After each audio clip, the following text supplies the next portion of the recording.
How's it going, everybody? Merry Christmas all, Happy Hanukkah, Happy Kwanzaa, or whatever the fuck it is that you celebrate this time of year, or none of the above, if at all. I don't care, you do you.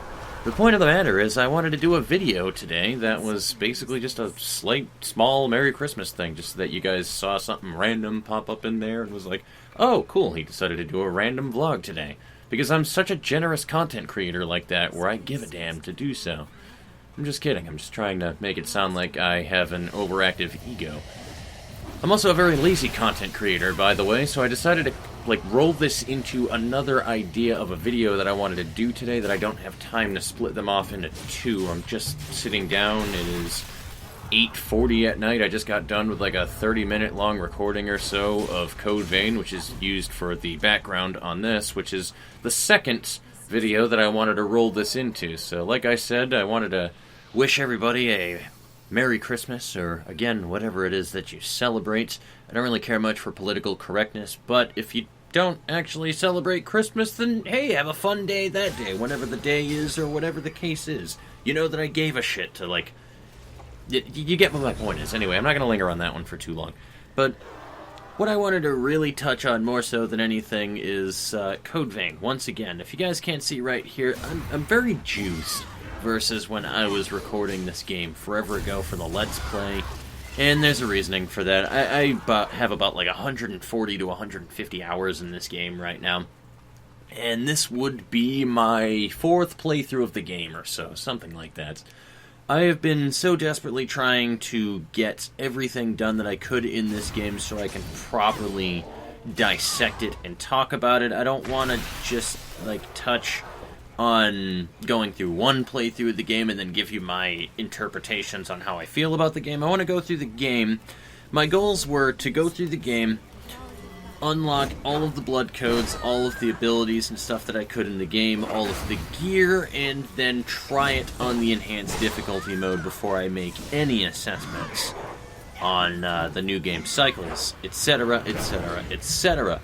There's been an issue with getting this one done, actually, so let me go ahead and touch into the amazing saga that is Code Vein right now. So, first off, I'm on a completely different character than I did the Let's Play on right now, and there's a reasoning for that. So, starting with my first playthrough of the game that I had done on Code Vein that you guys were watching, which was Red Chocobo. I believe I decided to name that character after a while, because, the red theme, etc. So, that character, I went through the entire game, did the good end accidentally, the perfect ending of the game, completely accidentally. I found out that I needed to make sure that I got all of the EO vestiges, but I wanted to make sure that I got all of EO's vestiges to be able to get everything unlocked for all of my blood codes anyway. The good ending of this game gets you a couple of blood codes that you cannot obtain otherwise as you go through the game. I think Queen, for example, is one that you get from doing the really good end, so that one was pretty cool. When you go through the game on the good end, you realize that there are 4 other blood codes you could have gotten in the game by doing the bad choices throughout the game, so I wanted to do the bad ending of the game. So I went through the game, got the good end, already knew a couple of things I wanted to label and talk about in the final, review / dissection of the game part. And then an interesting thing had happened when I went through the game.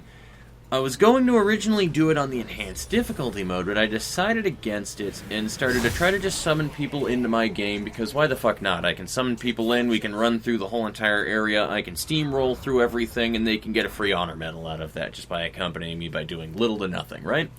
Well, there was a problem I realized that I had encountered on my first character, which was after putting about fucking 80 hours into the game already and unlocking everything that I could, getting all of my gifts maxed out so that I could use them on every other blood code in the game. And I mean all. I can use every one of my gifts that have proficiency on my first character across all other that are allowed for me to have proficiency on, as well as having every blood veil in the game to +9, and a large amount of weapons to +9 and or +10.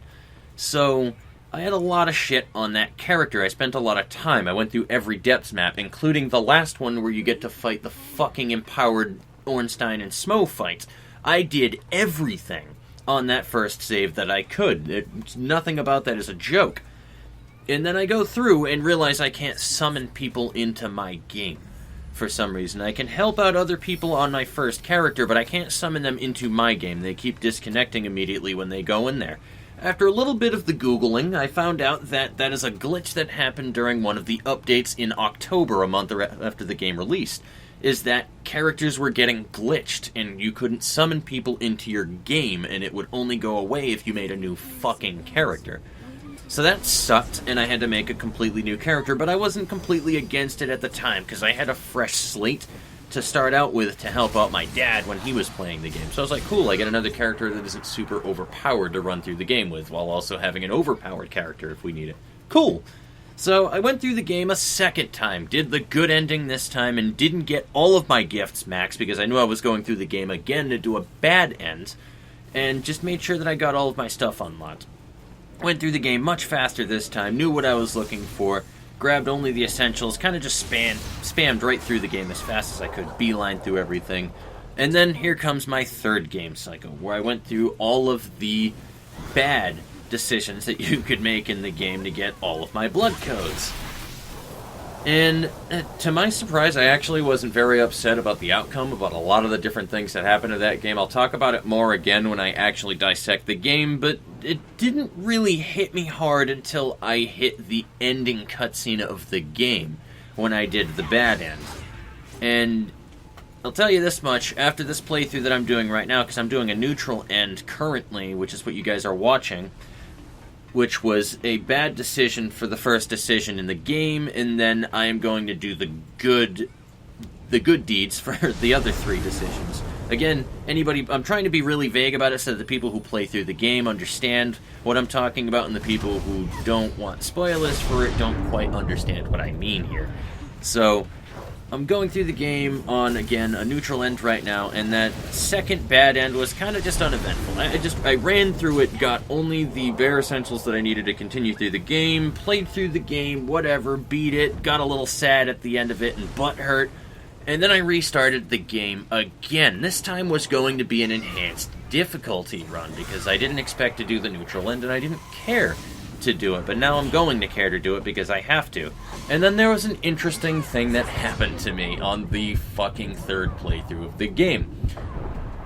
Fourth actually, which is my fourth playthrough of the game right now. So yes, that isn't a joke. I see the shiny on the floor immediately when I hit New Game Plus, right? And what's the first thing that I'm going to do? Of course, I'm going to click onto that shiny.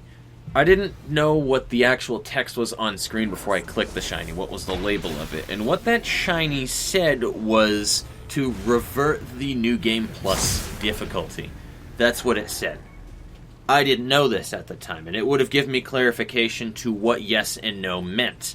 And basically what the sparkly said when I clicked on it was, do you wish to continue? And it tells me that I can revert the difficulty from going into a harder New Game Plus and set it back one difficulty mode if I made a mistake. It is a cool feature in theory, but also incredibly confusing and very easily misleading, obviously in the way that I had touched it as well, because the first thing you're going to do is touch the fucking shiny on the floor. You're not going to touch the missile, the bonfire.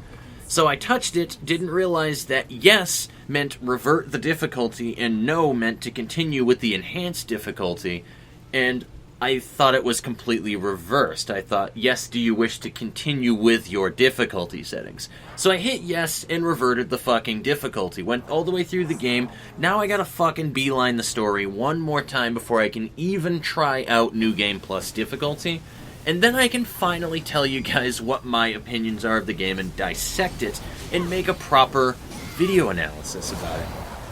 That was a goddamn mouthful, and this is completely unscripted, and I am so proud of myself that I went through that without any significant gaps or just bullshit or stumbling on my words very often.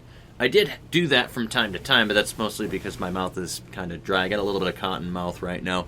I usually do these with a glass of water next to me for that reasoning, but yeah, that actually was pretty good unscripted, I'm not gonna lie. Not many jokes and stuff, but again, this is story time for Code Vein. So, My point that I'm trying to get across to you guys right now is just bear with me with that one. I'm trying to go through the game one more time on Code Vein so I can enhance the difficulty mode and actually know what I'm looking forward to and not touch that shiny, or at least not revert the difficulty mode again like I did the first fucking time around. And then I will actually make a proper video discussing the game in depth, because I've always wanted to revisit this one. And I have put a substantial amount of time into Code Vein. I really enjoyed the game, but I really feel that there are a lot of shortcomings that I want to touch in the game as well. It's been an overwhelmingly positive experience, but dear God, this game needs quite a few slice-of-life changes that could make the game so much more enjoyable if it just put it... Like, for example, one of my main ones is in Souls games, when you hit the end, you start getting a shitload of currency, and you don't know what to spend them on. And in Code Vein, you have 3 different variations of every blood veil in the game, all the armors. So you try out all these different, like, chromas and color palette differences on all the different blood veils in the game, naturally, because what else are you going to spend your fucking souls on in the game? So you buy all these blood veils, and then you're like, alright, cool, well, now I gotta upgrade 9 different blood veils to +9, because you have all of this upgrade material that you also bought with all the excess souls that you've been building up as you grind through the game, but you can only do it one upgrade step at a time for 9 fucking blood veils. Like, you see what the problem is with that. So you're, like, spamming the X button over and over and over and over again, and then you waste, like, 6 Queen Tungsten, which is required to +10 all of the gear items in the game because you accidentally kept hitting the X button over and over and over again just to get through the upgrade. Like, you know what I mean? Like, you could easily just make it, upgrade it to +9 from +0, and it could just be so much fucking easier, just with small changes like that that I don't see in the game. But anyway, I'm going on a bit of a drone here, guys. I don't know how long I want to make this video, or if I'm even going to re-record this. I'm probably not going to, because I just don't simply have time for it. And that's really all I needed to touch base with here, guys. So, yeah, more Lobotomy Corporation soon. Code Vein video when I finally get to my New Game Plus and actually test out the enhanced difficulty mode to relay my thoughts on that one. And beyond that, that's about it. I don't really have much else really to do here. I'm going to try to do a Boundless recording at some point as well, because I would like to fucking do a Boundless recording. I said that I would a while ago, and I just need to come up with a goal, essentially, for the first recording of Boundless that I wind up doing. But anyway, I will see you guys later, and just one more time for the road, Merry Christmas, or whatever holiday it is that you celebrate this time of year, or none of the above. I just hope that you're having a grand fucking 25th of the month, okay? Take it easy.